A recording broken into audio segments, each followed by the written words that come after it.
1.5 മാസത്തിനിടയിൽ വട്ടിയൂർക്കാവിൽ മാത്രം റിപ്പോർട്ട് ചെയ്തിരിക്കുന്നത് 95-ലധികം ചിക്കൻ ഗുനിയ കേസുകളാണ്. സംസ്ഥാനത്ത് ഏറ്റവും അധികം കേസുകൾ റിപ്പോർട്ട് ചെയ്യുന്നതും വട്ടിയൂർക്കാവിലാണ്. ഇവിടെ ഒരു റെസിഡൻഷ്യൽ ഏരിയയിൽ മാത്രം ഏതാണ്ട് 24ഓളം കേസുകൾ റിപ്പോർട്ട് ചെയ്തു എന്നുള്ളതാണ് മനസ്സിലാക്കാൻ കഴിയുന്നത്. സ്ഥിതി സങ്കീർണമായിട്ടും ആരോഗ്യവകുപ്പിലെ ഒരു ഉദ്യോഗസ്ഥർ പോലും ഇങ്ങോട്ടേക്ക് തിരിഞ്ഞു നോക്കുന്നില്ല എന്നുള്ള ആക്ഷേപം കൂടി ശക്തമാണ്.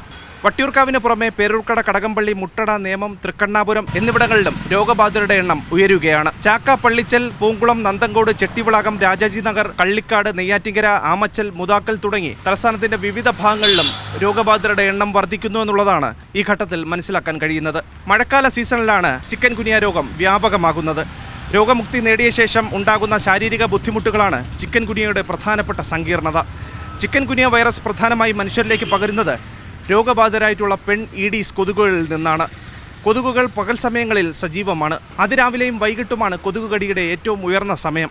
കെട്ടിക്കിടക്കുന്ന വെള്ളത്തിൽ പ്രജനനം ചെയ്യുന്ന ഈഡീസ് കൊതുകുകൾ ഇപ്പോൾ സാധാരണയായി കാണപ്പെടുന്നു എന്നുള്ളതാണ് ആരോഗ്യവകുപ്പിൻ്റെ നിരീക്ഷണം. കൊതുക് കടിച്ചതിന് ശേഷം ലക്ഷണങ്ങൾ പ്രത്യക്ഷപ്പെട്ടാൽ 2 മുതൽ 12 ദിവസം വരെ എടുത്തേക്കാം. കടുത്ത പനിയോടൊപ്പം അനുഭവപ്പെടുന്ന സന്ധിവേദന പ്രധാന ലക്ഷണമാണ്. ശരീര താപനില പലപ്പോഴും 102 മുതൽ 105 ഡിഗ്രി വരെ ഉയരാനും സാധ്യതയുണ്ട്. ഈ പനി ഒരാഴ്ച മുതൽ അല്ലെങ്കിൽ കുറഞ്ഞത് 3 ദിവസമെങ്കിലും നീളുകയും ചെയ്യും. മറ്റൊരു പ്രധാന ലക്ഷണം കഠിനമായിട്ടുള്ള തലവേദനയാണ്. കണ്ണുകൾക്ക് ചുവപ്പ് നിറവും കാണപ്പെടാം. ചിലരിൽ രക്തസ്രാവം പോലും അനുഭവപ്പെടുകയും ചെയ്യാം. രോഗബാധിതരായിട്ടുള്ള കുട്ടികളിൽ അതിസാരം, ഛർദി, കണ്ണിന് പിന്നിലെ വേദന, മെനിഞ്ചിൻ സിൻഡ്രോം എന്നിവയും കാണപ്പെടുന്നു.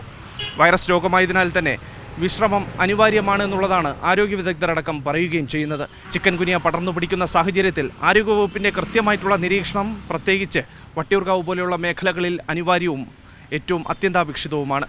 ആരോഗ്യവകുപ്പിൻ്റെ കൃത്യമായിട്ടുള്ള ഇടപെടലുകൾ ഇത്തരം മേഖലകളിൽ കാര്യമായി തന്നെ ഉണ്ടാകുമെന്ന് പ്രതീക്ഷിക്കാം. പത്മകുമാറിനൊപ്പം തിരുവനന്തപുരത്ത് നിന്ന് അഭിജിത്ത് ജയൻ, സി മലയാളം ന്യൂസ്. ഏറ്റവും പുതിയ വാർത്തകളും വിശേഷങ്ങളും വിരൽത്തുമ്പിലറിയാൻ സി മലയാളം ന്യൂസ് എല്ലാ ഡിജിറ്റൽ പ്ലാറ്റ്ഫോമുകളിലും ലഭ്യം.